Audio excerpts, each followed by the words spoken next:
公元1735年9月28日，清雍正13年8月23日午夜子时，大清雍正皇帝胤禛在圆明园九州清宴寝宫突然中风，病情危急。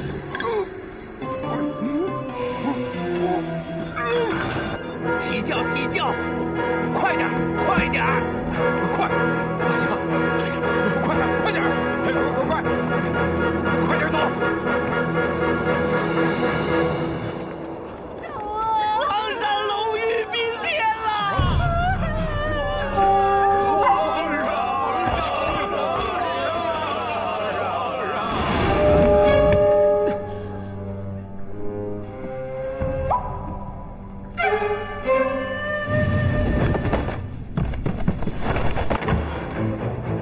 快点！快！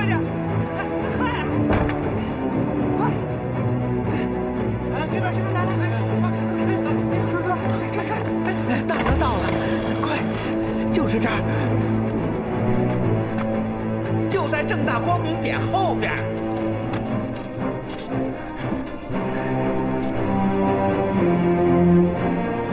没有啊。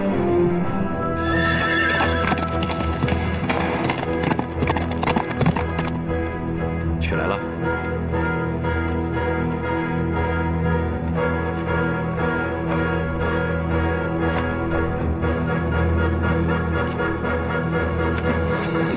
正大光明匾后没有诏书，继位者谁，无法定论。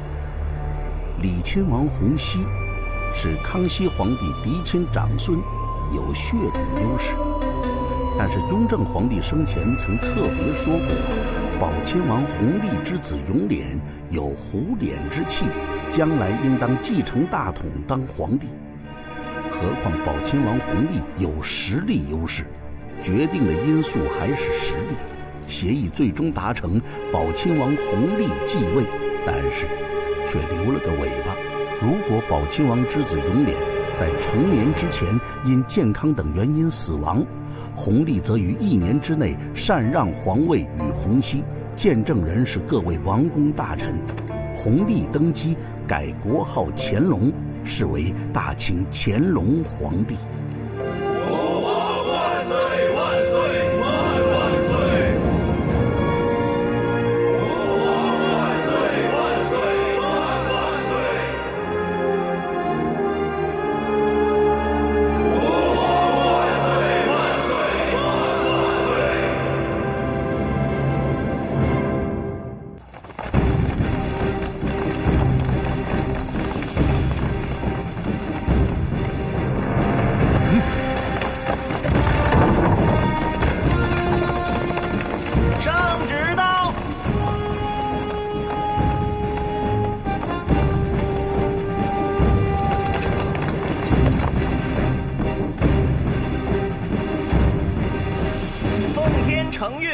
皇帝诏曰：中靖侯李鼎深受皇考天高地厚之恩，当如何力图报效？乃几次亏欠功课，皇考恩出格外，赏与邮差，比其补完，不义至今仍有巨额亏空，已查有确数者，即不下40万两之多。其李鼎以为君上可欺，不妨胡作非为乎？是此孤恩忘义之徒，若不严惩，何以身纲纪而整吏治，国法俱在，不容宽待。钦此。奉圣谕，即刻押送崇文门，卷口便办。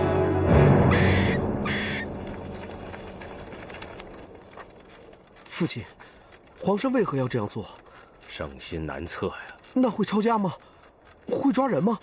还有我那枕匣妹子，还能嫁人吗？所以要尽量赶在查抄前，请李亲王爷关照一下。到了郑家庄，你不要乱说话。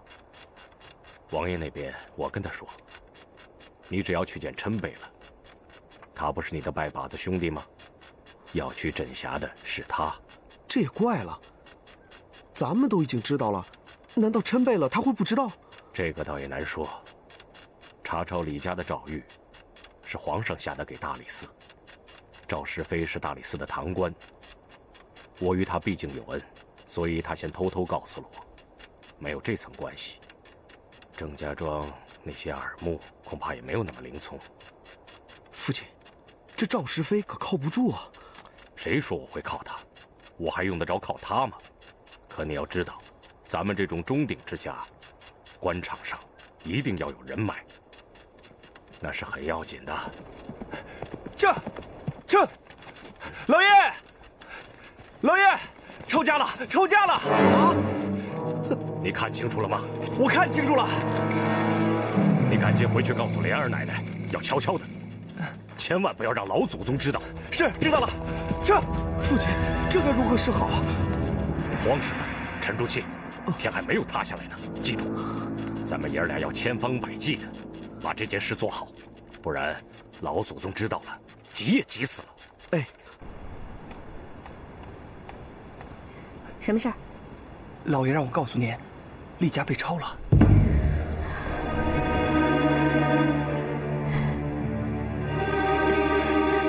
这事还有谁知道？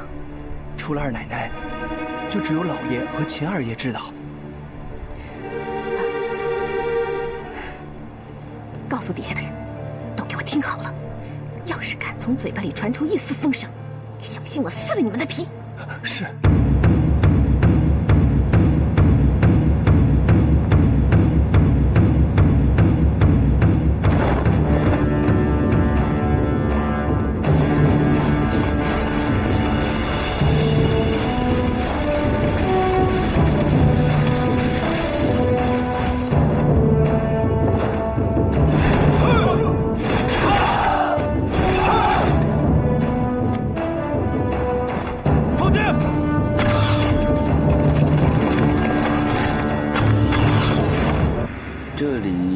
原来是猎场啊！16叔好记性。当年我阿玛被大秦皇帝软禁到这郑家庄，这里还真就是个猎场。不过，你在庄园里饲养军队，哎，16叔你可看清楚了，这可不是军队，是镖局武士。我郑家庄办镖局，那是为了养家糊口。就你那点鬼心思，我还能不知道？那请16叔说说，我什么心思？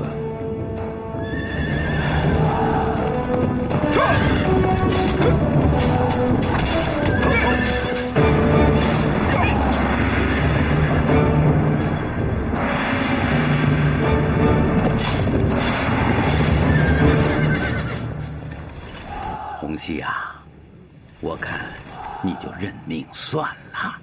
我看16叔今天来的意思，是想让我把以前的事情全给忘了吧？忘了好，省得惹麻烦。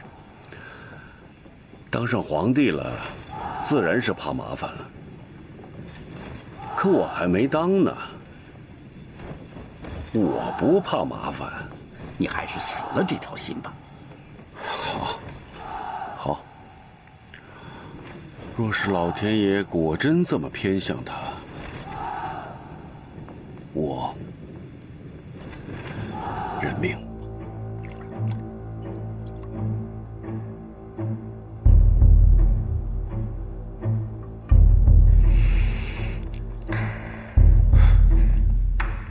小爷回来了。回来了。你们先下去吧。是。瞧这帽子脏的，搞得跟个泥猴似的。没法子。哎，我知道，你一准就准备好了。我的这颗心呐，全都是放在小爷身上。小爷需要什么，我总是预备的好好的。好。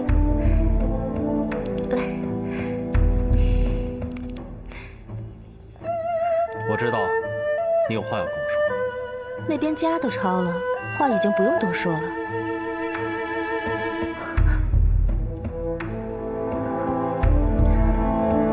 给我留下，都下去吧。是。小爷，这是你最爱喝的汤。啊。好，来，我来。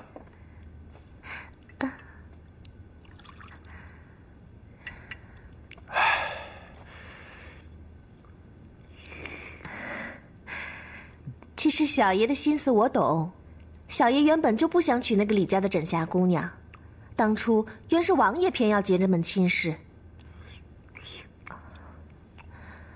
谁我都不想娶。我知道，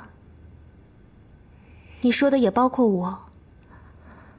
可我不怪你。你也怪不上我。你心里很清楚，你进这个家门成为侧福晋，不过是个说法。说法？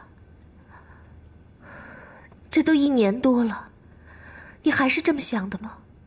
你想要我说什么？我不想说什么，就算只是个说法，我也是你的福晋。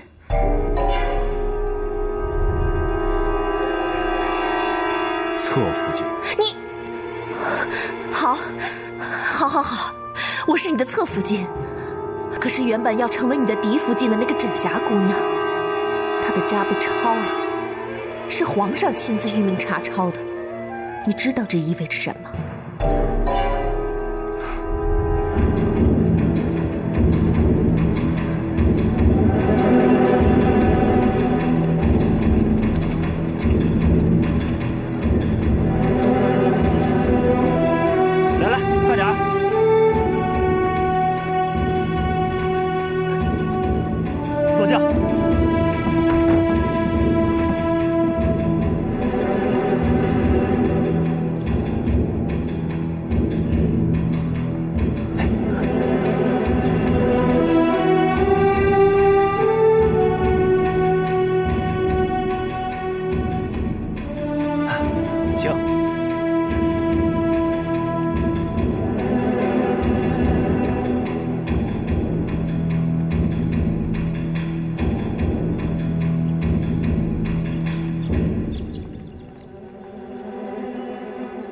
哟，福老爷、秦二爷，好久没来了。是啊，你们家贝勒爷可好？好着呢。秦二爷来的正是时候，刚刚演武了半日，贝勒爷正请各镖局掌门吃肉。吃肉好啊！宝琴，你去见贝勒爷，我去拜见李钦王爷。父亲，那我去了。那就这样，去吧。哎，啊，福老爷，请。好。来，是，来，搁这，哎，干，干！陈贝勒，好久不见了。我就知道你会来。哎，来了啊！咱们兄弟就不用这么客套了吧？我是有急事要找您谈。有什么急事，咱们吃完了肉再说。如今你还是在工部里干吧？啊，是。你看看我郑家庄的内务府如何呀？王爷的内务府。都说只有皇上才能拥有内务府，本王偏不信这个邪。开天辟地头一回，本王也弄他个内务府。你来我这儿，我让你做内务府的唐老爷。王爷。哟，本王没想到你怕了。王爷容禀，奴才不是怕，是很怕。你的意思是，本王僭越了皇权？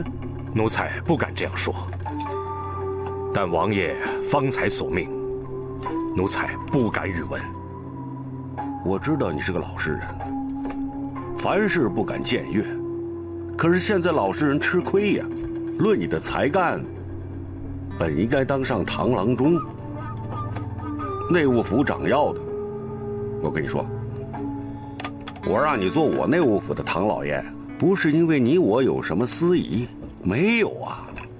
本王是看上了你的才干，还有你这一份老实本分。谢王爷夸奖，奴才实在不敢当。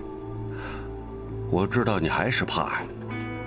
你也可以这么想一想，若是没有当今皇上的恩准，本王敢在自己的家里头设一个内务府吗？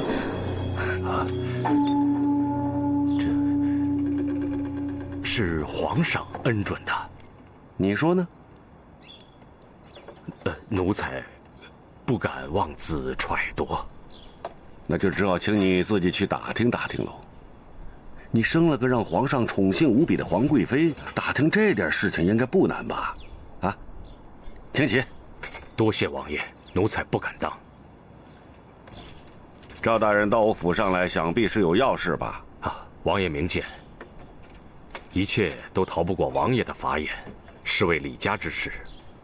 王爷府上与李家有姻亲之好，如今李家有难，别人救不得他，但以王爷的尊荣，更与皇上有手足之情。若是说句话，皇上或可网开一面。完喽，救不得喽！敢请王爷明示。皇上最恨的就是贪渎之人，可你我这位亲家不光贪渎，他还矫枉圣谕，把李家抄来的罪产藏匿起来。你想想，皇上能饶得了他吗？皇上亲自以贪渎治罪。你的意思是皇上小题大做了？圣心所思，不敢揣度。我倒是赞同你的揣度呀。王爷明鉴。皇上是敲山震虎，不知是哪座山，哪只虎啊？你会知道的。这个，还请王爷指点一二。有些事情不可说，有些事情不能说。那当事人个个都明白着呢，这只是装个糊涂罢了。奴才愿意聆听王爷的教诲。我还是问你一句吧。真的不愿意到我这儿来掌药？王爷容禀，不是不愿，是不敢。那回去吧。奴才告辞。等等，你的长女，当今皇上的宠妃，她在进宫当皇妃之前是本王的王妃，此事你不会忘吧？多谢王爷还惦记着此事。王爷，您曾是小女的老主子，小女不会忘，奴才更是感恩戴德，一辈子不敢忘怀。是。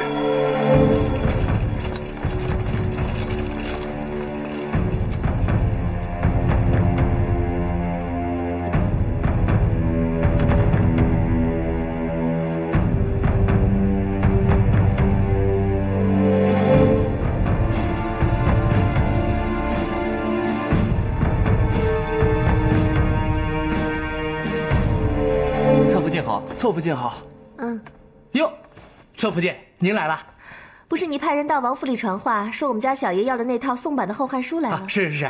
小的一听到信儿啊，就赶到了琉璃厂，软磨硬泡，好大一番功夫，人家这才脱了手啊。东西呢？这珍稀东西可是不敢摆在外头。侧福晋，您请。您请。请。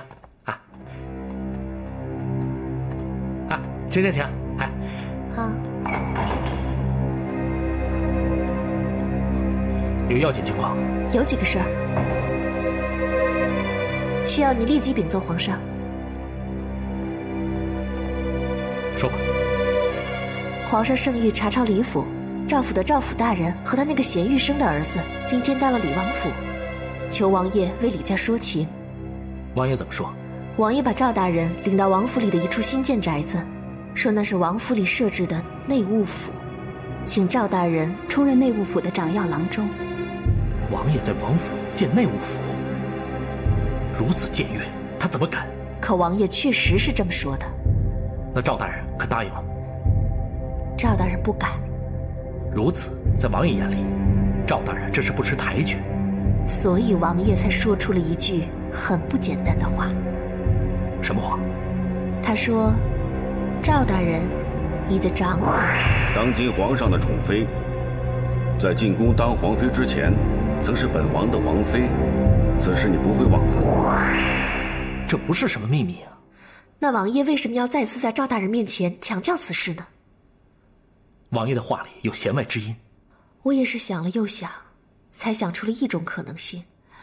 王爷此时此刻在赵大人面前强调贤德妃的出身，是想告诉赵大人，你的女儿，如今皇上的这位宠妃，她是王爷我的人。可这只是你的猜度啊。皇上给咱们最要紧的谕命，就是要查出王爷安插在宫中的卧底究竟是谁，所以我不得不重视王爷的这一番话。你是说，王爷安插在皇宫里的细作，竟然是皇上最宠爱的贤德妃？我没这么说。可我要进宫去禀报皇上，我又该怎么说呢？就说王爷原话。可原话里的意思，皇上早就知道了。到他侧福晋方才那一番推断，才是真正的石破天惊。没有证据的事情不必跟皇上说，你只要禀报王爷的那段原话，皇上自会乾纲独断。哎，小皇子留神呐！小皇子，慢点儿！小皇子，慢点啊！当心点！小皇子，小皇子，小皇子，小心啊！莲儿，莲儿，快下来，听话！我要玩！快下来，别摔着，下来。没事，让他玩吧，好好玩啊！皇上，李亲王的事你已经知道了。知道。那皇上怎么还若无其事呢？李亲王洪熙怎么就那么不安分呢？不安分是必然的。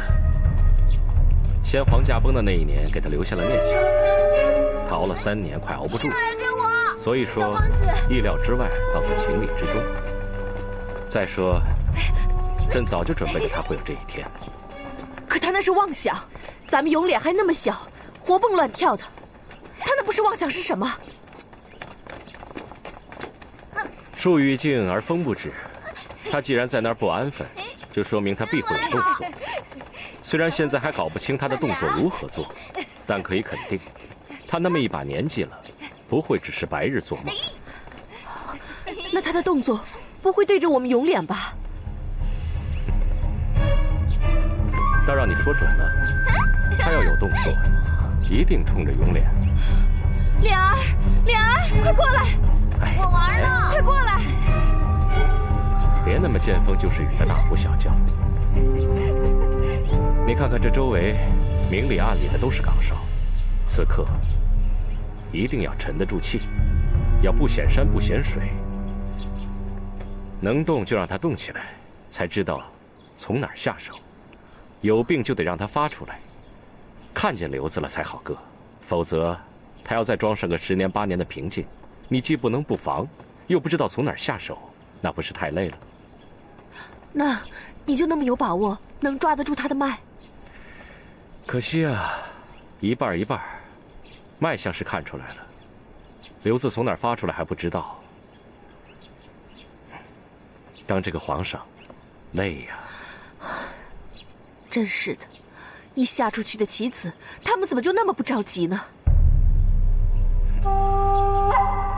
着急，他们肯定着急。这个时候就看谁能沉得住气。心急吃不了热豆腐。你看你，你看你，说了不让你喝那么多酒呢，非要逞能。哼哼，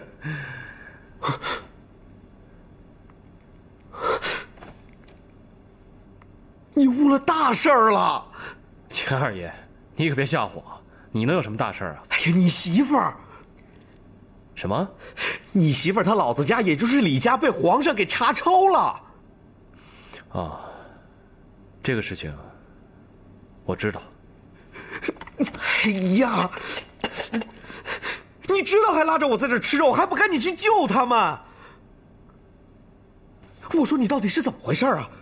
贝勒爷，他不是别人，他是你媳妇儿，赶快去救他呀！金兄弟，这个媳妇儿不是我想要的。天哪！这世上竟然还有不要我枕霞妹子的男人！是，天下好女子多得很。但是各有缘分，各有所爱，强求不得。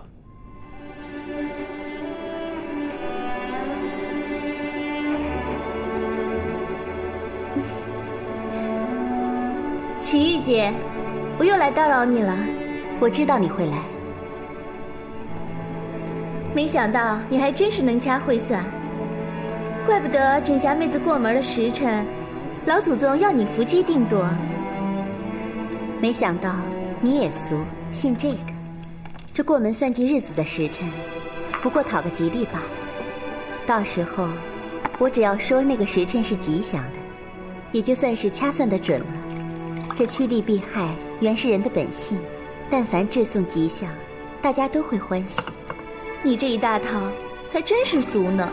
这也就是跟你说，若在他人面前，这讨吉祥的事情神圣得很呢。就是装，也要装出个肃然起敬的样子来。哎，宝琴怎么没跟你一起来？枕霞妹子不是要嫁人吗？咱这边是送，人家婆家那边要迎，所以今日一大早，秦哥哥就跟着老爷去了郑家庄，商议迎亲的事情。郑家庄，昨天宝琴跟我说，我也觉得奇怪。听说枕霞妹子嫁的人家是个好阔绰的李亲王爷府，没想到这李亲王府不在京城里，倒被安置在远郊。我问秦哥哥，他也说不清。不知那李亲王府家的公子，可配得上咱们的枕霞旧友？这个我问过秦哥哥，他说那边那个叫永琛，虽说是个贝勒，倒也是个不落俗的，不但人长得英俊得很，还有一股侠气，不像是个娇生惯养的公子哥。这宝琴看得上的哥儿，总没有错。他们两个还是拜把子兄弟呢，所以那个人的底细，秦哥哥还是知道些的。也不过就是个王子王孙，也曾经落难过。听说他们家当年遭了大难，这位小贝勒爷就流落街头了。这贝勒爷也会受苦，曾经还逃到了江南。哦，不过那边汉人多，满人少，他为了藏身，就起了个汉人的名字。那名字起得有些诗意，昨天秦哥哥跟我一说，我就记下了。记住个男人名儿，也算是了不起吗？瞧你这刻薄的样，我不过是觉得名字好听罢了。叫若兰。若兰，她姓什么？这个倒是记不得了。哦，好像是姓陈，叫陈若兰。陈若兰，陈贝勒，你发什么愣啊？这李家抄家的事儿，你到底管不管？你知不知道，这件事情皇上不许别人插手。皇上，我也是百思不得其解呀。贝勒爷，你快去救他们啊！快去，来来，走啊，我给您跪下了。起来，秦兄弟，起来。贝勒爷，说呀，秦二爷又不是外人。是，李家主仆已经全部押送到崇文门发卖。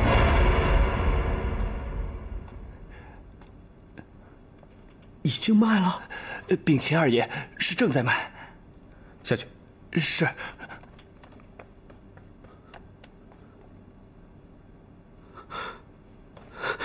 贝勒爷，我求求你救救他们吧！贝勒爷，贝勒爷，我知道，你虽然不想要枕霞妹子做你媳妇儿，可是你是关心她的，所以你才找人打探她，还有她的家人呢。贝勒爷，你救救她吧！我求求你救救她吧！我为什么要救她？你虽然不想让枕霞妹子做你媳妇儿，我也管不了了。可是枕霞妹子没有了的话，那我也不想活了。你就当是救我一条命好了。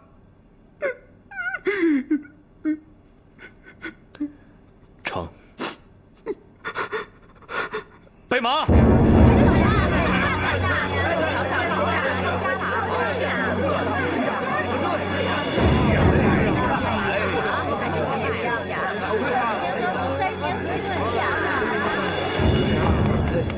你看，天大的事！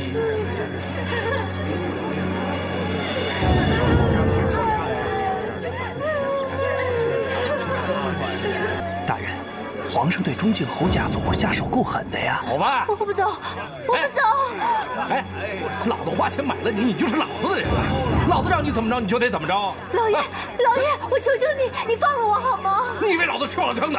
走！老爷，你大恩大德，你放了我吧，我求你了。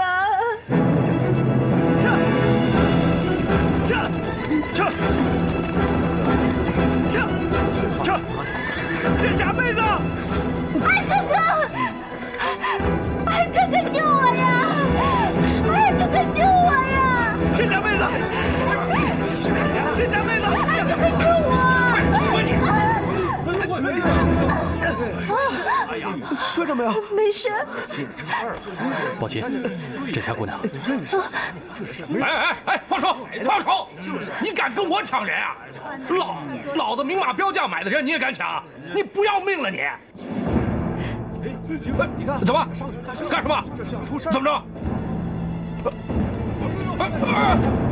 你干什么？这位先生，请您嘴下留德。你是谁啊？老子花钱买的东西，老子把它拿回来不行啊？你刚才说，它是你买的东西。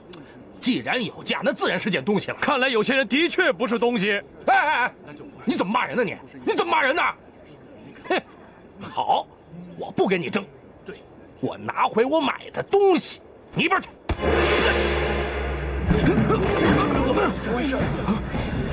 来一头真是对呀。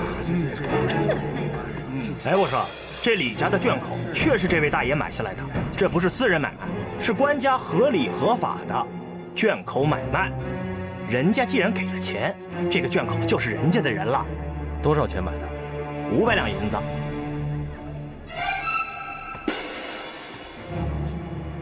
我给你600两，你放手吧。600两，800两成交。放肆！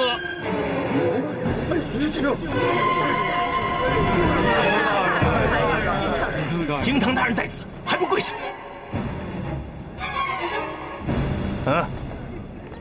你就是那个五品的京堂赵石飞？你是谁？你不必管我是谁。我告诉你，这个人我要买。最佳圈口发卖，本官乃是奉圣谕而行。方才买是可以的，可当下再买却是不可以。为何呀？方才买卖圈口，乃是合法行为。可是现在呢，你要在这位买主手中再次买卖私人，那可就是不合法了。岂止不合法，简直就是有罪。那就请赵大人治我的罪好了。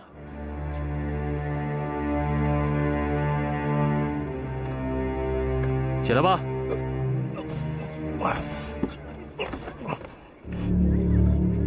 是否可以成交啊？800两就成交。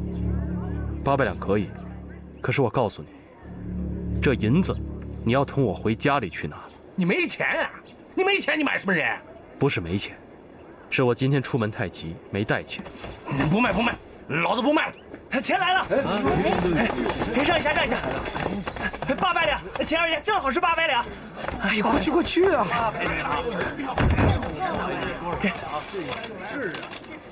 有钱人啊，800两。哟，元和的票子。好了，成交了。放肆！不让卖了，这不许倒卖。这就在当地屁股都没挪窝，这就成倒卖了。这个，那也是私下交易，罪在不赦。那就不卖了呗。京堂大人，就不能够通融一下吗？本京堂绝不徇私枉法。哎，看这儿。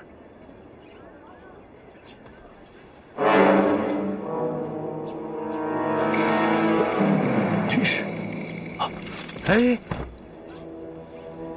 跪就不必了，不要声张，可不能让别人知道。哦，是。京堂大人呐，我觉得这个事情还是要公事公办，只是你给我行一个方便，这个人我是一定要买的。哦，是。赵大人，让开！赵大人，不可徇私枉法。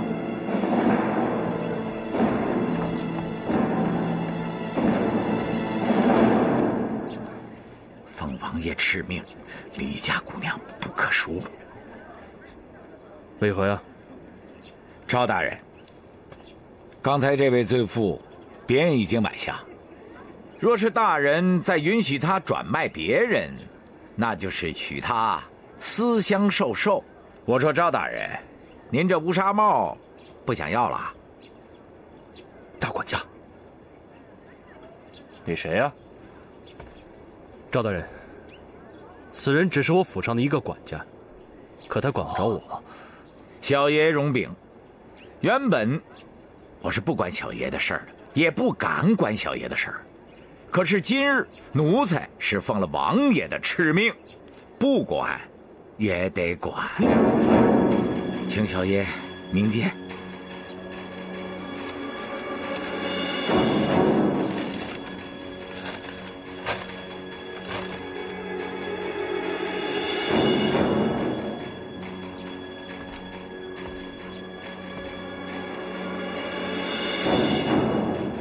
阿玛为何要这样做？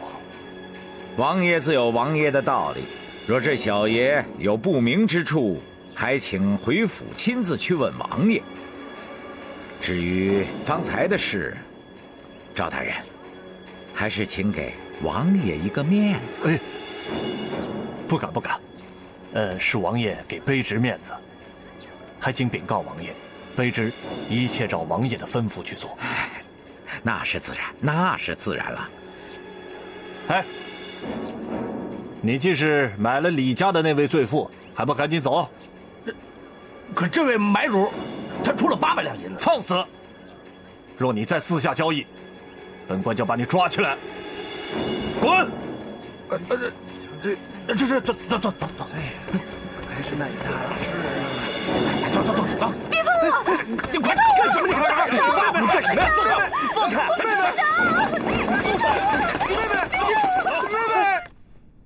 儿子今日去了郑家庄，离亲王爷对儿子十分客气。咱们送亲的事情，儿子对王爷说了，王爷那边也全部都准备得十分妥帖。宝琴呢？你没跟他一起回来？儿子回来之前听说，宝琴跟陈贝勒要把迎亲拜堂、酒会、唱戏一应要办的事情，件件都要落实出个眉目来，好回来跟老祖宗禀报。这些事情办完了，宝琴还要去李家，把枕匣先接到咱们家来。哎呀，真难为这孩子了，自家还没娶媳妇儿呢，就先张罗着他妹子的婚事。哟，那可不是一般的妹子，那是他枕匣妹子，老祖宗的心肝宝贝儿。他知道，要是有那么一丁点的不周到啊，老祖宗肯定饶不了他。好，咱们是要弄出个好来的，可人家婆家那边也弄出个好来，那才叫好上加好呢。哎呀，这个呀，老祖宗您就放心吧。这事儿啊，老爷太太可上心了，连宝琴都派出去了。这事儿啊，一定办的是喜上加喜的，真好。那你们就先回吧，宝琴回来赶紧告诉我。是。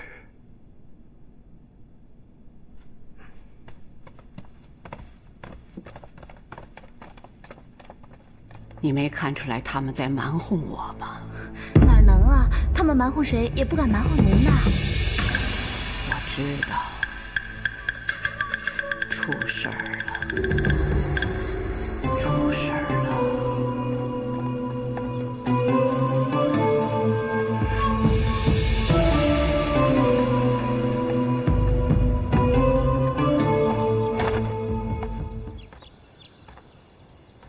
是琛儿啊，你怎么了？